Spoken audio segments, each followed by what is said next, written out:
오늘 말씀의 제목을 한번 따라 하시겠습니까? 돌문을 옮겨야 나사로가 살아나옵니다. 무엇을 옮긴다고요? 돌문을 옮겨야 나사로가 살아나옵니다.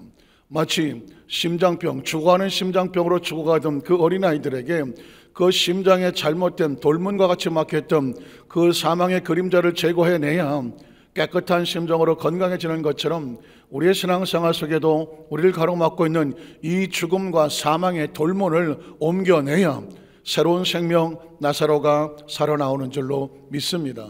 오늘 성경 본문에 보면 나사로의 죽음과 부활을 통한 그 상황 가운데 예수님께서 세 가지 반응을 하시는 모습을 보게 됩니다. 그 반응 속에 주는 강력한 영적인 메시지가 있습니다. 우리는 첫 번째로 나사로 죽음에 대한 예수님의 반응을 한번 찾아보겠습니다. 작은 첫 번째로 나사로의 병든 소식과 예수 그리스도의 반응입니다. 요한복음 11장 1절로 3절을 봅니다. 어떤 병자가 있으니 이는 마리아와 그 자매 마르대 아들 마을 베다니에 사는 나사로라. 이 마리아는 향유를 주께 붓고 머리털로 주의 발을 닦던 자요 병든 나사로는 그의 오람이더라.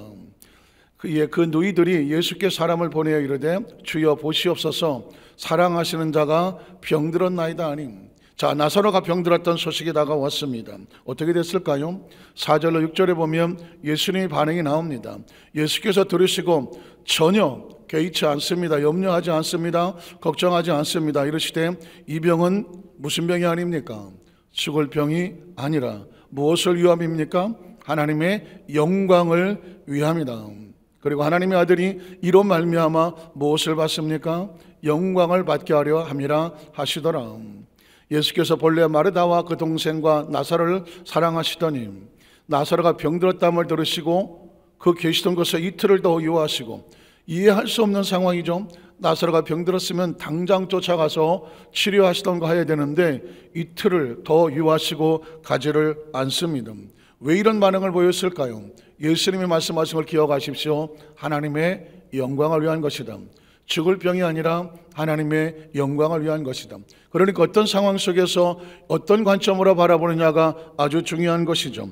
자, 그런데 급기야 나사로는 죽는 소식이 다가옵니다. 이때 예수님은 또한 어떤 반응을 보이셨을까요? 11절로 15절을 보겠습니다. 제자들이 이르되 주여 차라리 잠들었으면 낫겠나이다 하더라. 왜 그랬을까요? 사망의 소식이 다가왔기 때문입니다. 예수는 그의 죽음을 가리켜 말씀한 것이나 그들은 잠들어 쉬는 것을 가리켜 말씀하신 줄로 생각하는지라. 자, 이 예수께서 밝히 이르시되 나사로가 죽었느니라. 자, 이제는 죽었다는 걸 인정을 합니다. 그리고 다음 절에 보면 내가 거기 있지 아니한 것을 너희를 위해서 기뻐하노니. 이유가 뭘까요? 기억하십니까? 하나님의 영광을 위하여. 예수님은 이 상황을 하나님의 영광을 위한 것이라고 생각하셨습니다. 바라보셨습니다. 선포하셨습니다. 그러나 제자들은 전혀 그렇게 하지 않습니다. 자, 하나님의 영광은 뭘까요? 이는 너희로 믿게 하려 함이라. 그러나 그희로 가자 하시니 16절에 보니까 제자들은 전혀 다른 반응을 보입니다. 디드모라고 하는 도마가 다른 제자들에게 이르되 우리도 주와 함께 뭐하러 가져갑니까? 죽으러 가자는 것입니다. 똑같은 상황 속에서 예수님은 이 나사로의 죽음을 하나님의 영광을 위한 것이라 생각합니다. 제자들은 이미 죽은 가운데에 그곳에 갔다 우리도 죽을 수 있다라고 절망을 합니다. 오늘 저와 여러분의 삶 현장 가운데도 무수히 많은 절망의 상황이 벌어질 수가 있습니다. 그 중요한 것은 이 상황 속에서 어떤 관점으로 바라보냐는 것입니다. 저와 여러분의 삶 현장 가운데 우리가 하나님 앞에 온전히 서 있다고 하면 하나님의 영광을 위한 것이기 때문에 전혀 두려워하지 말라는 것입니다. 요셉의 경우에 보십시오. 요셉은 하나님의 꿈을 주시고 이 사명을 가지고 끝까지 나아감. 요셉이 잘못한 것은 없습니다. 하나님께서 그의 삶 가운데 고난을 주십니다. 그런데 고난이 중요하지 않습니다. 어떻게 해석하느냐가 중요한 것이죠. 요셉이 팔려갔다고 하면 그것도 하나님의 영광을 위한 것입니다. 남의 집살이를 하는 것도 하나님의 영광을 위한 것이었습니다. 억울하게 쫓겨나서 왕의 감옥에 들어간 것도 하나님의 영광을 위한 것이었습니다. 기억하십니까? 상황이 중요하지 않습니다. 상황을 어떻게 해석하느냐가 중요한 것입니다. 요셉은 결국 그렇게 마지막 고백을 합니다. 당신들은 나를 해하려고 했지만 하나님 그것을 선으로 바꾸셔서 오늘날까지 여기 와 있는 것은 절망이 아니고 낙심이 아니고 죽을 것이 아니라 하나님의 영광을 위한 것이라고 말씀했습니다. 우리는 여기서 조심할 것이 하나 있습니다. 그럼 우리의 삶에 벌어지는 다른 나쁜 것들은 다 하나님의 영광을 위한 것이냐? 그렇지 않습니다. 내가 하나님의 뜻 안에서 벗어나다가 걸리는 것은 영광인 것이 아니라 하나님께로 돌아오라고 하는 사인입니다. 제가 그전에 어떤 구역장 간 사람이 르망이라고 하는 새 차를 하나 구입해서 친구들이 하도 새 차 타고 내장산에 놀러 가자, 그래서 주의를 빼먹고 내장산 올라가다가 그만 그 엔진에 불이 나는 사건이 있었습니다. 죽을 뻔한 고비를 겪고 나서 이렇게 말합니다. 목사님, 저 다시는 그렇게 하지 않을 거예요. 주의를 빼먹지 않을 거예요. 이건 하나님의 영광을 있는 것이 아니라 그 사람 하여금 세상으로 나가지 못하게 하나님의 사인인 것이죠. 기억하셔야 됩니다. 마치 당자처럼 아버지를 떠나서 만나는 돼지치가 되는 것은 하나님의 영광을 위한 것이 아닙니다. 아버지의 영광을 위한 것이 아니라 아버지께로 돌아와라. 지금 사랑하는 성도 여러분, 어디에 서 있습니까? 하나님 말씀 안에 서 있습니까? 혹시 그렇다면 그것은 고난이 다가온 것이 아니라 하나님 영광을 위해서 하나님께서 우리로 이끌어 가시는 것입니다. 그러나 하나님 바깥에 있다 해서 만나는 환난이라 문제라고 하면 이건 하나님의 영광이야 착각하지 마십시오. 그것은 빨리 하나님께로 돌아오라고 하는 하나님의 사인이라는 사실을 기억하시기를 주의 이름으로 축복합니다. 두 번째로 마르다와 마리아의 고백에 대한 예수님의 반응입니다. 자, 마르다의 고백에 대한 예수님은 어떤 반응을 하셨을까요? 작은 첫 번째는 마르다의 고백과 예수 그리스도의 반응입니다. 요한복음 11장 17절로 22절에 보면 예수께서 와서 보시니 나사로가 무덤에 있은지 이미 나으리라. 베다니는 예루살렘에서 가깝기가 한 5리쯤 되매 많은 유대인이 마르다와 마리아에게 그 오라비엘로 위문하러 왔더니 마르다는 예수께서 오시다는 말을 듣고 곧 나가 맞이하되 마리아는 집에 앉았더라. 자, 마르다가 예수께 여짜오되, 마르다의 반응입니다. 주님께서 여기 계셨더라면, 나사로가 죽기 전에 지금 여기 계셨더라면 내 오라버니가 죽지 아니하였겠나이다. 어떤 마음이 듭니까? 왜 좀 더 빨리 와서 내 오라비 나사로를 살려주지 않았어요? 우리가 어떻게 예수님 섬긴지 아시지 않습니까? 예수님 서운합니다. 이런 서운함이 깔려 있겠죠. 그러면서도 그의 마음속에 이런 고백을 합니다. 그러나 나는 이제라도 주께서 무엇이든지 하나님께 구하시는 것 하나님 주실 줄을 아나이다. 예수님이 어떤 거 하실지 모르기 때문에 신랄 같은 희망을 가지고 그런 고백을 합니다. 그때 예수님의 반응은 어땠을까요? 23절에 보면 예수님은 다른 대답을 하지 않습니다. 한번 따라 하시겠습니까? 내 오라비가 다시 살아나리라. 예수님은 내 오라비가 다시 살아나리라. 어떻게 이런 고백을 할 수 있습니까? 애시당초부터 나사로의 병든 것, 나사로의 죽음은 죽을 병이 아니라 하나님의 영광을 위한 것이라고 말했습니다. 혹시라도 나사로가 숨이 끊어져 죽었다고 할지라도 이건 나사로의 절망이 아니라 종말이 아니라 하나님의 영광을 위한 것이기 때문에 반드시 나사로는 어떻게 돼야 됩니까? 다시 살아나야 되는 것이죠. 자, 마리아는 어떻게 고백을 했을까요? 작은 두 번째를 보면 마리아의 고백과 예수님의 반응이 나옵니다. 자, 28절을 보겠습니다. 이 말을 하고 돌아가서 가만히 그 자매 마리아를 불러 말하되 선생님이 오셔서 너를 부르신다 하니. 자, 마리아가 이 말을 듣고 급히 일어나서 예수께 나아갑니다. 자, 마리아는 어떤 반응을 보일까요? 예수는 아직 마을로 돌아오지 아니하시고 마르다가 맞이했던 그 그대로 계시더라. 마리아와 함께 집에 있어서 위로하던 유대인들은 그가 급히 일어나 나가는 것을 보고 자, 곡하러 무덤에 가는 줄로 생각하고 따라가더라. 마리아가 예수의 계신 곳에 가서 배웠고 그 발 앞에 엎드려 이르되 주여. 똑같습니다. 주께서 여기 계셨더라면 내 오라버니가 죽지 아니하였겠나이다. 사람은 그렇습니다. 아직 신랄 같은 숨이 붙어 있을 때는 혹시라도 그러면 살아나겠지 라는 희망을 갖습니다. 그러나 이미 숨이 끊어져 버리면 죽은 자가 다시 살아난다는 생각은 전혀 하지를 못합니다. 어떻게 생각하십니까? 이게 우리가 가지고 있는 믿음의 한계요, 생각의 한계요, 우리가 경험할 수 있는 마지막 한계치일지 모릅니다. 그런데 예수님은 이 한계치를 넘어갑니다. 마지막 숨이 끊어지고 난 상황 가운데서도 너희가 나를 믿을 수 있겠느냐라고 도전하는 것이죠. 자, 이 반응에 대해서 예수님은 또한 어떻게 반응하셨을까요? 33절로 35절에 보니까 예수께서 그가 우는 것과 또 함께 온 유대인들이 우는 것을 보시고 심령이 어떻게 여깁니까? 비통히 여기십니다. 예수를 믿어주지 않으면, 예수를 신뢰하지 않으면, 예수에 대한 기대감이 예수께서 원하시는 것에 미치지 아니하면 예수님의 심령은 비통히 여기십니다. 그리고 불쌍히 여기신다고 말했습니다. 이르시되 그를 어디 두었느냐? 이르되 주여 와서 보옵소서 하니 예수께서 뭐합니까? 눈물을 흘리시더라. 전 예수님께서 왜 여기서 비통히 여기실까? 민수기 13장 14장에 보면 하나님이 비통하게 눈물 흘리시는 모습이 있었기 때문입니다. 기억하십니까? 가나안 땅은 이미 약속의 땅입니다. 아브라함에게 주시겠다고 약속했습니다. 이삭에게 주시겠다고 약속했습니다. 야곱에게 주시겠다고 약속했습니다. 그리고 요셉은 그 땅에 들어가기 위해서 저 애굽에 내려가서 430년 동안 300만을 만들기 위해서 그 땅을 들어가기 위한 민족을 부흥시키려고 애굽에 내려가는 것입니다. 요셉은 다른 목적으로 내려가지 않았습니다. 가나안 땅에 들어가기 위해서 이스라엘 민족의 부흥을 위해서 잠시 애굽에 의탁했던 것입니다. 하나님의 때가 되어 출애굽을 합니다. 출애굽은 왜 합니까? 목적이 하나예요. 가나안 땅을 가려고 하는 것입니다. 광야는 왜 지나갑니까? 가나안 땅을 들어가려고 하는 것입니다. 왜 광야를 지나가면서 구름기둥과 굴기둥으로 보호를 하십니까? 왜 사람이 자기 자식을 가슴에 안는 것처럼 광야를 지나갈 때 하나님께서는 왜 그들을 가슴에 끌어안고 가십니까? 목적은 하나입니다. 가나안 땅에 들어가기 위한 것입니다. 아말렉과의 전투와 수많은 어려움 속에서 하나님은 왜 건져내십니까? 가나안 땅이 목적이기 때문에 그렇습니다. 모세가 죽었는데 왜 여호수아가 후계자가 됩니까? 요단강을 가르고 여리고성을 무너뜨리고 왜 가나안 땅에 들어갑니까? 그 땅은 약속의 땅입니다. 하나님께서 이미 작정하고 준비하고 기다리고 있는 것입니다. 그런데 10명의 정탐꾼과 이스라엘 민족이 하나님을 믿지 않습니다. 그 땅을 정탐하고 나서 한다는 말이 하나님이 우리를 죽이려고 여기까지 끌고 왔다는 것입니다. 모세도 필요 없고 다 필요 없다고, 하나님도 필요 없다고, 우리가 한 사람을 세우고 차라리 어디로 돌아가자? 애굽으로 돌아가자. 뭐가 드립니까? 하나님에 대한 철저한 신뢰를 잃어버렸습니다. 기대를 잃어버렸습니다. 하나님을 믿지 않습니다.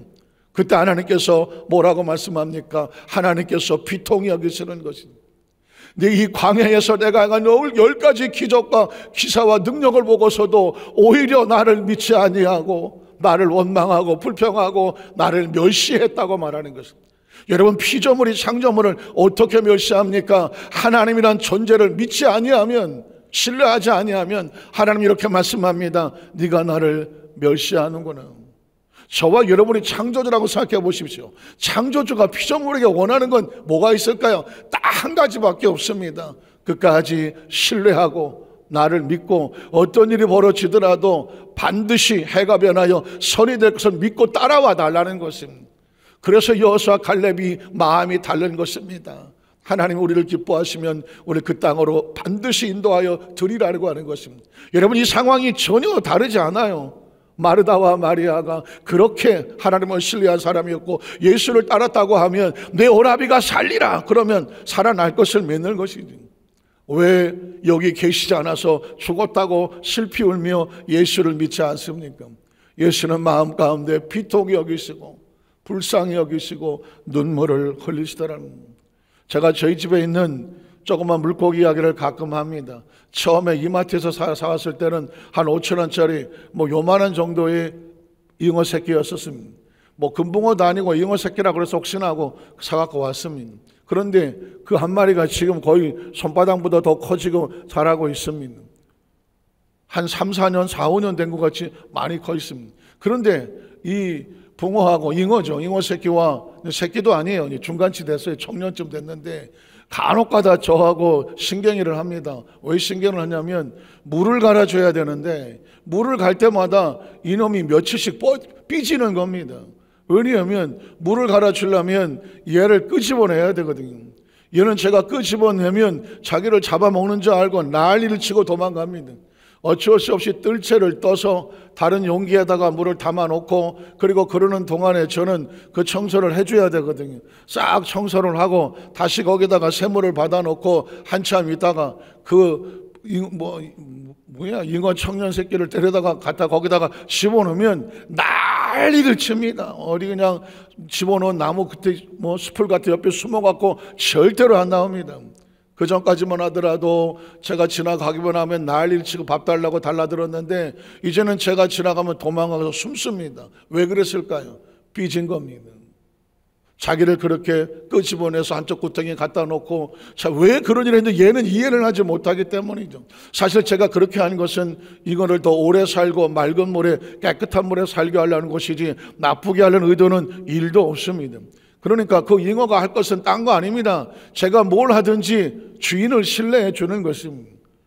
하물며 그런 상황인데 하나님께서 저와 여러분의 삶의 현장 가운데 비록 나사로가 죽어서 사흘이 됐다고 할지라도 하나님께서 말씀하시기를 하나님의 영광을 위한 것이라고 하면 잠시 이곳에 두었지만 그 상황이 다시 변하여 뭐가 됩니까? 하나님의 영광이 되어지는 줄로 믿습니다. 하나님께서 지금 저와 여러분에게 이 나사로 사건을 통해서 말씀하고 있는 건 마찬가지입니다. 오늘 저와 여러분의 삶의 현장 가운데 있는 내가 원치 않는 어떤 상황이 벌어졌을 때 이걸 어떻게 해석하느냐? 하나님 말씀만 기억하십시오. 예수님 말씀하셨습니다. 하나님의 영광을 위하여. 마지막 세 번째로 오늘 무덤 앞에서 생명을 선포하시는 예수님의 모습입니다. 무덤 앞에서 예수님의 명령과 마르다의 반응이 나옵니다.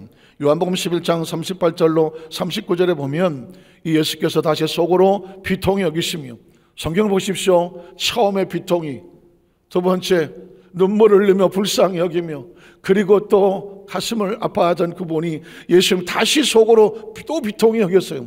기억하십시오. 크리스찬들이 하나님에 대한 신뢰를 잃어버리면 예수님의 심령을 비통히 만드는 거예요.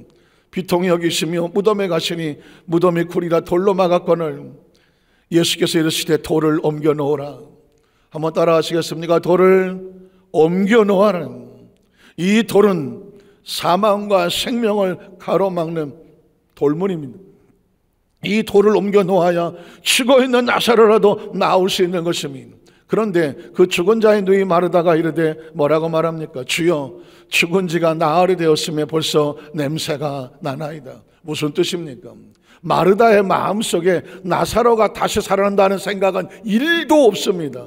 1도 없습니다. 1도 믿음도 없고 기대도 없고 생각도 없고 계산도 없고 상상해 본 적도 없습니다. 이미 나사로에 대한 모든 기대를, 이건 나사로에 대한 기대를 잃어버린 것이 아니라 돌문은 나사로의 무덤을 막고 있는 것이 아니라 마르다의 가슴 속에 생각과 의식과 사고 속에 이미 불신앙과 믿지 못하는 돌문으로, 사망의 돌문으로 꽉 가득 차고 있는 것입니다.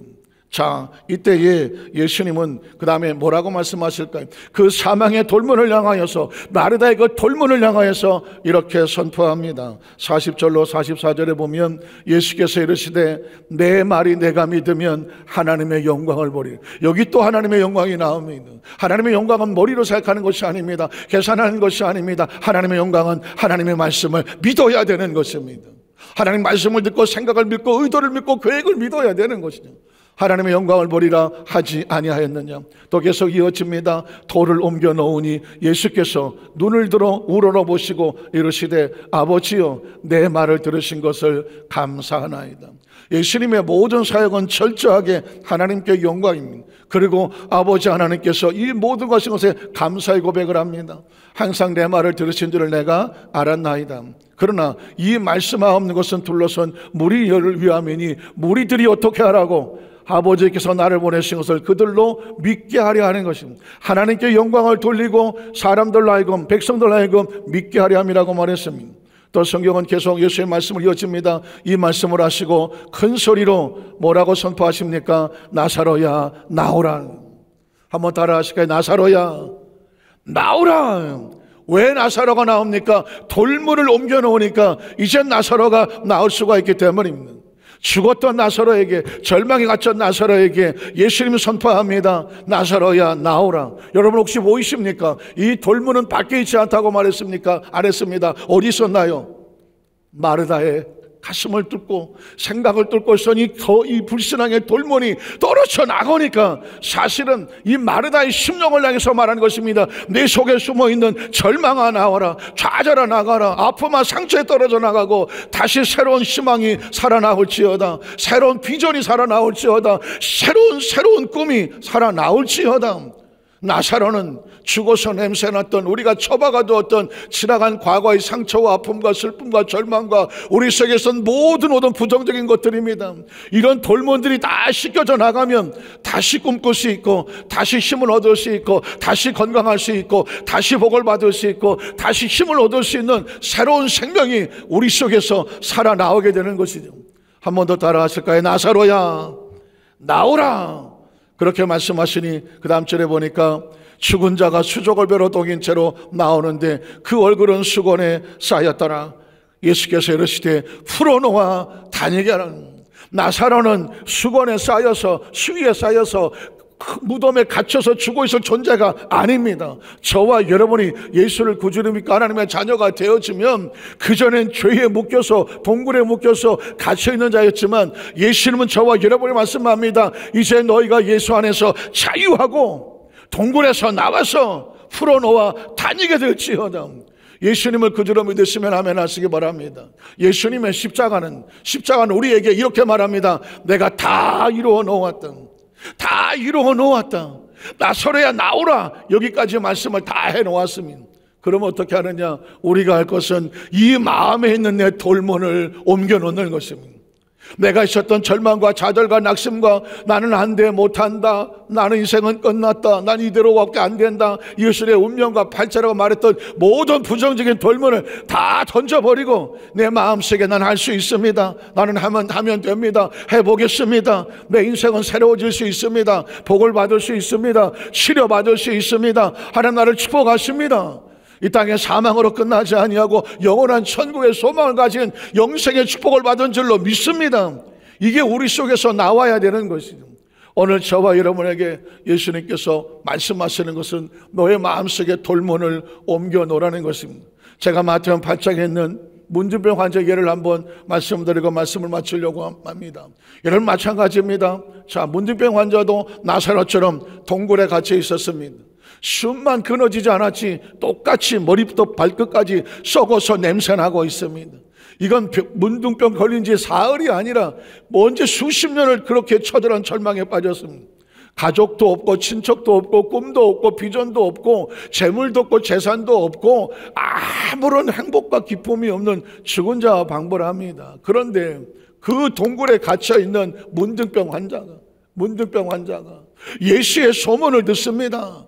예수가 죄에서 우리를 사하여 주시고 병든 자를 고쳐주시고 새로운 삶을 주시고 천국 백성으로 만들어 주신다는 복음을 듣게 됩니다. 이게 바로 문둥병 환자의 마음을 두드리고 돌문을 옮겨놓는 것입니다. 문제는 뭐냐? 어떻게 나오냐는 것이죠. 어떻게 나옵니까? 율법에 따르면 일반 사람들에게 나와서 발견되면 돌을 던져 맞아 죽어도 싼 그런 천형을 가진 존재, 하나님께 버림을 받은 존재와 같은 존재인데 어떻게 나옵니까? 나오려면 내 생각에서 나와야 되는 것이죠.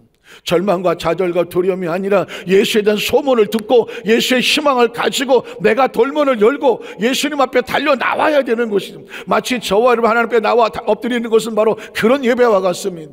이 예배에 참석한다는 것은 바로 돌문을 열고 예수님 앞에 나와서 내 모습 그대로 주여 나를 불쌍히 여겨 주시옵소서 고백하는 것과 같습니다. 기억하십니까? 그 문둥병 환자는 이렇게 고백합니다. 주여, 주께서 원하시면 나를 깨끗하게 하실 수 있는 줄로 믿습니다. 저는 처음 이 본문을 읽을 때 얼마나 많이 울었는지 모릅니다. 문둥병 환자가 어떻게 스스로 깨끗해질 줄 이런 상상을 합니까? 이런 꿈을 꿉니까? 이런 모습을 바라봅니까? 오직 하나, 예수를 구주로 믿으니까, 예수님을 생각하니까, 예수의 복음을 들으니까, 예수의 십자가 흘린 피를 생각하니까 내 죄를 사해 주시고 온몸 머리부터 발끝까지 죄의 모든 썩어진 상처들이 떨어져 나가고 썩어진 이 육체의 질병이 떨어져 나가고 내 마음의 절망이 빠져나가고 내 삶의 가난과 저주가 떨어져 나가고 인생의 처절한 절망에 따라와서 다시 시작할 수 있다, 다시 새로워질 수 있다, 그런 꿈을 가지니까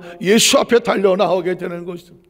예수님은 그 문득병 환자의 몸에 손을 대시며 내가 원하노니 깨끗함을 받으라. 내가 원하노니 깨끗함을 받을지어다.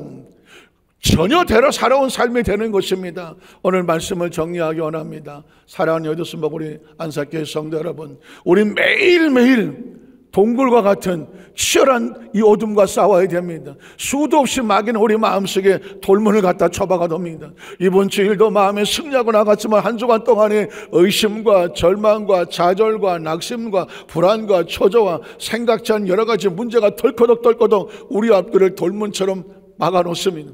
그때 여러분 예수님의 말씀을 기억하십시오. 내가 하나님 안에 있다고 한다면 이것은 염려하지 마라. 나사로의 이 질병은 죽을 병이 아니라 하나님의 영광을 위할 것이다. 그래서 하나님의 영을 반드시 하나님과 합력하여 선을 이루어 주실 것이다. 이 믿음을 가지고 예수의 이름으로 절망은 떠나가라. 돌문을 옮기고 낙심은 떨어져 나가라. 좌절은 떨어져 나가라. 공포는 떨어져 나가라. 유혹은 빠져나가라. 모든 질병은 떨어져 나가라. 여러분이 큰 소리로 외치며 쫓아내야 됩니다. 그리고 내 안에 나사로야 나오라. 그 말씀을 가슴에 끌어안고 영혼은 잘 됩니다. 범사가 형통합니다. 강건은 온천합니다. 내 앞길이 칠흑같이 어려워도 예수님께서 우리 앞길임이 열어놓아 주셨습니다. 이 믿음을 가지고 예수 이름을 꿋꿋하게 사관할 때에 마귀는 한 길 나왔다 7길 떨어져 나가고 오늘 저와 여러분의 앞길에 시온의 대로와 같이 약속한 대로 길을 열어 주실 것을 믿습니다. 간절히 바라기는 이 믿음을 가지고 매 순간마다 끊임없이 다가오는 돌문을 옮겨놓아야 나사로가 살아나오니 매일매 순간에 나사로가 살아나오는 것처럼 생명이 차고 넘쳐나고 가정과 사업과 자녀 자손 가운데 하나님의 생명이 충만하시기를 주님의 이름으로 축원합니다.